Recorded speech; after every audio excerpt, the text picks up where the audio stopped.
Yan si Dilata. Tara, lapitan natin. Magpapa-shoutout tayo. Dilata, Dilata! Pa-shoutout naman dyan. Anglo University TV. Birthday ko lang.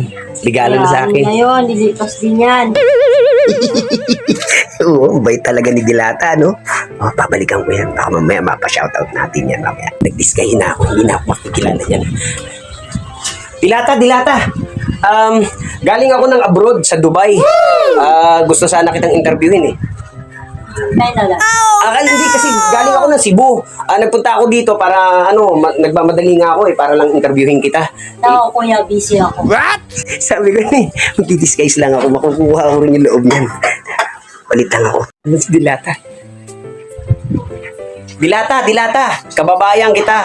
Gikan ak sa Samar, nagpakadiak kay base maindan ko ikaw. Idol talaga kita, Dilata. Ay, naku, kuya. Wala akong paalam kung taga-sama ka. Mabait talaga ng Dilata, no? Idol na idol ko kasi yan eh. Ano ba yan, kuya? Paulit-ulit na lang. Picture lang ako, nagdakaw lang ang picture kay Dilata. Ayaw talaga.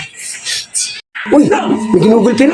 Sino kayo? Uy, kuya, wag niyo na. Sino ba yan? Sino ba yan? Ito, si Dilata. Ay, si Dilata pala to. Kuya. Si Dilata, lilipas din yan. Kuya, para tayo wari-wari. Sige na, tulungan mo ako. Ako, waray ako. Ikaw, waray ka buot. Lilibin kita na, pare. Sige na. Hindi ko ikakayaman yan. Ano ba? Gusto mo? Bigyan mo na lang ako ng $1. Wala akong dollar eh. Naku. Sige na. Busy ako. Manong, gulpihin nyo na to. Bubo ka yan. Kawawa. Ang bait ni Dilata, no?